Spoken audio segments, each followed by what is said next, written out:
defense Yeah, mentality? I think we've been building toward it now for a solid month and a half.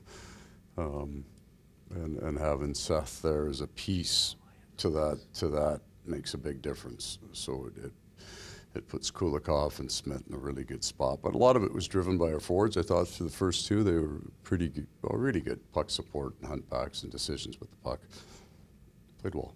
Obviously, it's the fifth-ranked offense in the league coming into this game. Just how do you guys Yeah. handle that, especially in the second period? I think you only gave them 3 shots on goal. Yeah, and they're dynamic and they're fast, and you have to be right on. Like, we worked hard tonight for this win. That wasn't easy. There was a lot of hard work that went into taking 2 feet ice away from a team that can be really dangerous off the rush. And you know, they don't play a BS game. They play an honest, hard game, and they got skill and they compete straight through the game. So I'm happy with the win. It was solid for us. This team's got a lot of special duos, but Barkov and Reinhart, just the chemistry just seems to be on another level right now. Yeah, yeah, I mean, in all situations, shorthanded as well. They're so dangerous.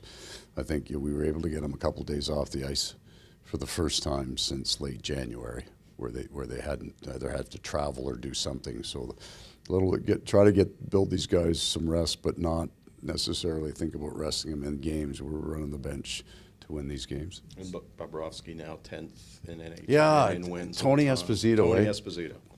I gotta go talk to him about that. Like, Tony Esposito's from my hometown, and I wonder, like, he'd know the name, right? Because he'd know about him, right? He's a bit of a historian, but there'd be a whole bunch of guys in our room that wouldn't know that name particularly well. And that was when we were playing street hockey growing up. You're either Ken Dryden or you're Tony Esposito. That was the two, and Tony was from our time. So the guy who picked first always picked Tony. So that's a pretty good name.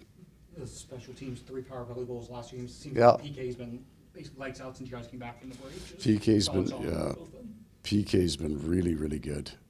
And we had 2 games, Edmonton and I think Calgary, where we didn't score on the power play, but it was right. Like, we were generating some pretty good chances. So a little different look with Samoskevich there. And I think you saw it. Like, I think Barkov and Reinhart had to jump back in the legs, and I think you saw it on power play as well. Their puck recovery was just right on it. So it was good. I mean, we played well tonight. Deserved to win, I think. Looking at Jonah's 2 fights, especially in a tight game early on, how much does that mean just to provide you guys with some energy there early? Yeah, I keep it going. That second fight is 2 heavyweights. Like, there isn't anybody on either bench that wants to be involved in that fight, coaches included. That's impressive what he's willing to do for us. Weird stuff has gone on in the penalty box over the years, but he was clipping his fingernails with a pair of scissors. I think he was just taking out the split skin. Okay. Yeah, That so was all that he was. wouldn't have been doing his nails. There's no manicures in the. No, he was it's using a rule. scissors. He It's a wasn't league a rule. manicure. No, there would be some extra flayed skin off that, and he'd be just slicing it off. That's a whole different level of toughness. Yeah. That's a level of testosterone I'll never get to. And going, you got the trade deadline tomorrow. I mean, you guys have won 5 straight. I mean, first place in the division. You would have taken that if we told you that at the beginning of the year. Yeah, no, I like where our game's been for a month and a half.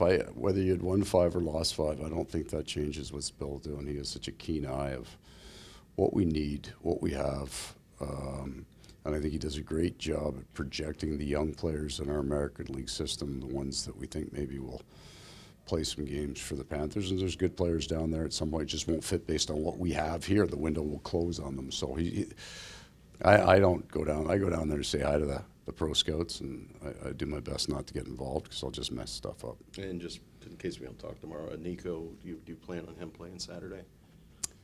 Well, we got to get him through the physical and all that stuff first. I'm going to hold off on that. I'll get him into practice tomorrow and make sure his body's good, and we'll see. We'll go from there. And I haven't talked to our guys about injuries today. Okay. Speaking of fits, it seemed like, what are your impressions of Seth Jones now that he had a full practice in He and Mikkola are just starting to get to know each other. They can close the gap and go from backwards to forwards so quickly and so long. And Aaron's on a ripper on the power play, but that's also a place that he can help. He's definitely going to kill penalties for us with that range and that reach. But really what it means for Savannah Lefebvre is that you're not getting caught too much. right? You've got a pair, and I feel that way about Kulikov and Schmidt. So our back end is nice and solid right now, but Seth Jones is going to be a really good player here for a lot of years. There were a couple plays there where his hockey IQ really kind of shined there. I mean, there was a specific play where he stopped. Right. And what he's doing right now, the next level for him is you're going to find him getting up into holes in the neutral zone and up the ice with the puck. He can go end to end, and he could from the time he was 18, 19 years old. We played him in 2018 in a 7-game series with Nashville out of Winnipeg, and by the end of that series, he was their best defenseman. He was just a kid. So I really like how respectful he's been. He's coming in trying to get the defensive parts dialed in, but he's still, at his core, he has the ability to get up the ice, move the puck, and create. But he hasn't. He's just a smart guy. He hasn't tried to show it or push it. He's trying to fit in with what we do and then build from there. Thank you, Coach. Thanks, Okay. Coach. Thank you.